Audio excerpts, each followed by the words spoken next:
शांति। Last time में हमें देखा कि हमारा जो प्रोग्रामिंग है, मन का प्रोग्रामिंग, वो माँ के गर्भ में होते हैं तब से ही शुरू हो जाता है और सारा दिन हम जो विचार करते हैं वो उस अनुसार नया प्रोग्रामिंग होता रहता है।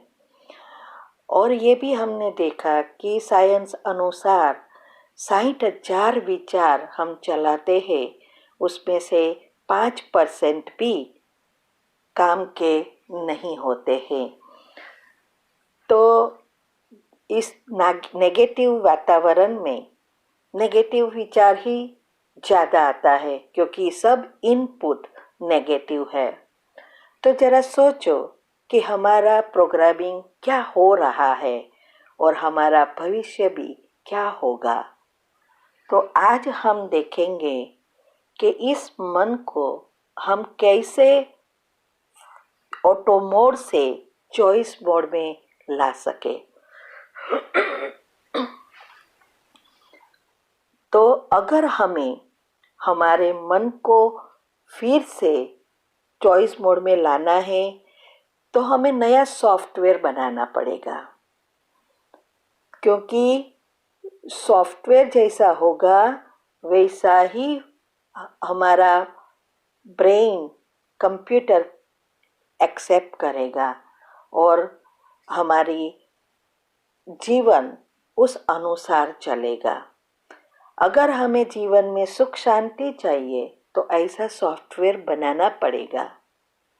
हम सब कुछ करते हैं, लेकिन अगर हमारे जीवन में कोई परिवर्तन नहीं आता तो हम वही करते रहेंगे या कुछ बदलेंगे। जैसे हम बीमार हैं, डॉक्टर के पास रोज जाते हैं, दवाइयाँ लेते हैं, लेकिन कोई फर्क नहीं पड़ेगा, तो क्या वही डॉक्टर हम यूज़ करेंगे या कुछ चेंज करेंगे, स्पेशलिस्ट पास जाएंगे? क्योंकि हमें ठीक होना है तो हमें डॉक्टर को चेंज करना पड़ता है। वैसे ही अगर हमारे जीवन में दुख अशांति है और वही चिंतन हम करते रहेंगे तो वो बढ़ेगा।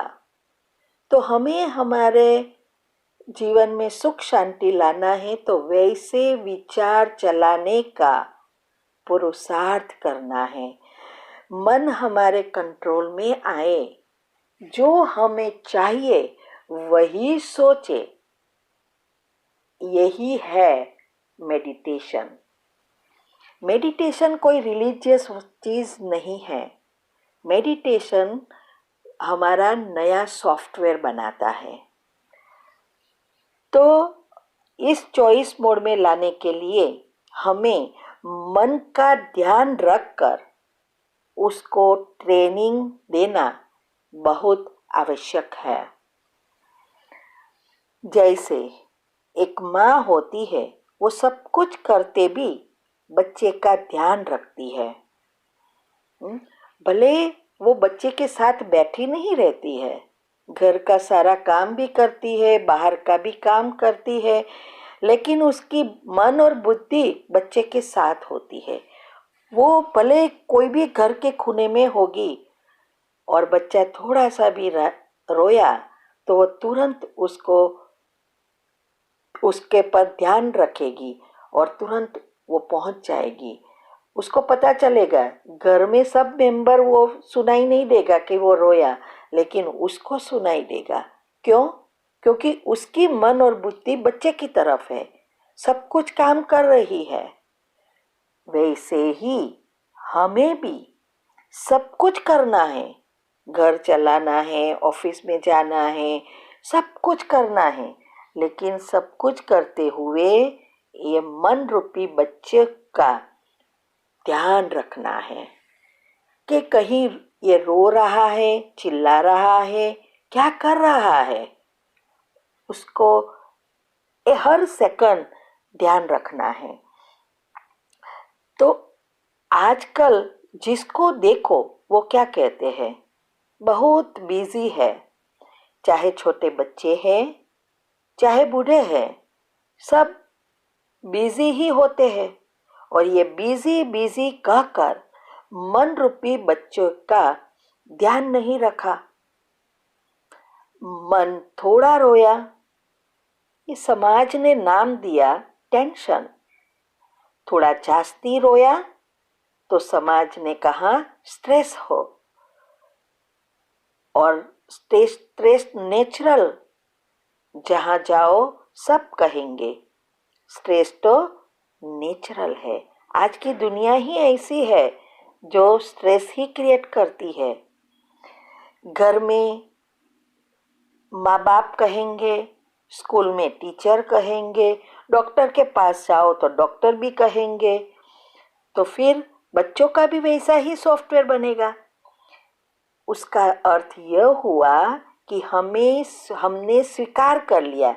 जब हम कहते हैं कि स्ट्रेस नेचुरल है, माना हमने स्वीकार कर लिया, तो वो हमारी एक बिलीफ, मान्यता बन गई।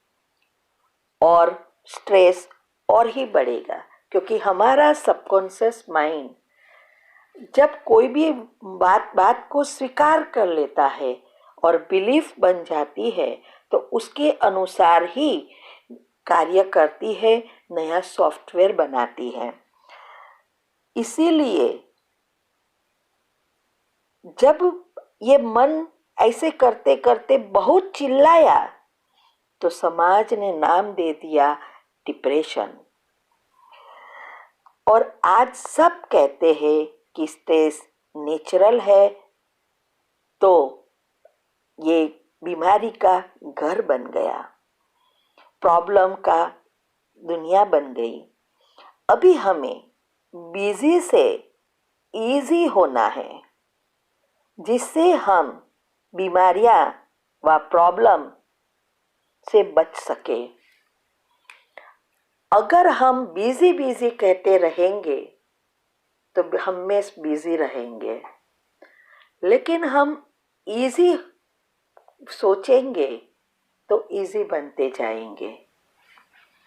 इसीलिए आगे हमारे आजकल क्या है, बच्चों को या कोई भी बड़े को याद शक्ति कहेंगे याद नहीं रहता। बच्चे भी पढ़ते हैं, वो याद नहीं रहता, लेकिन जो नेगेटिव चीजें हैं, मूवी है, कार्टून है, वो डिट्टो टू डिट्टो याद रहती है। क्यों?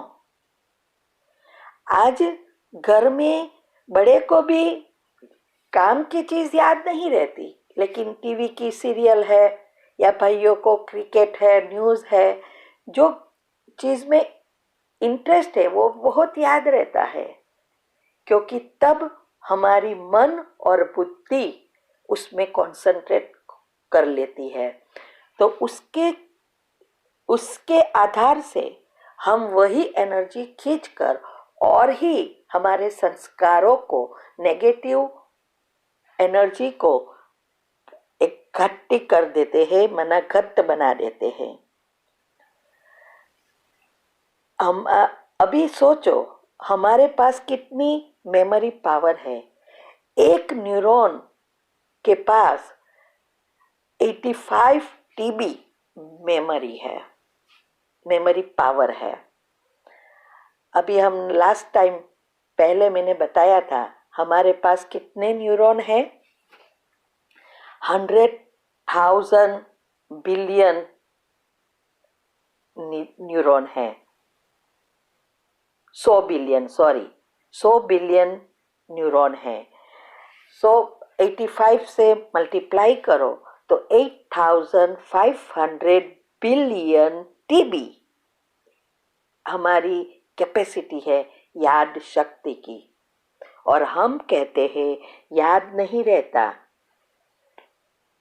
तो अभी हम नेक्स्ट सुनेंगे कि क्यों याद नहीं रहता, कैसे हमारे अंदर सारी प्रोसेस चलती है, कि याद शक्ति कहाँ है और स्ट्रेस कैसे और ही क्रिएट करता है।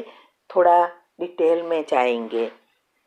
अभी प्लीज़ सब्सक्राइब करो और औरों को भेजो। ये चीज़ बहुत बहुत जीवन में काम आएगी। ओम शांति।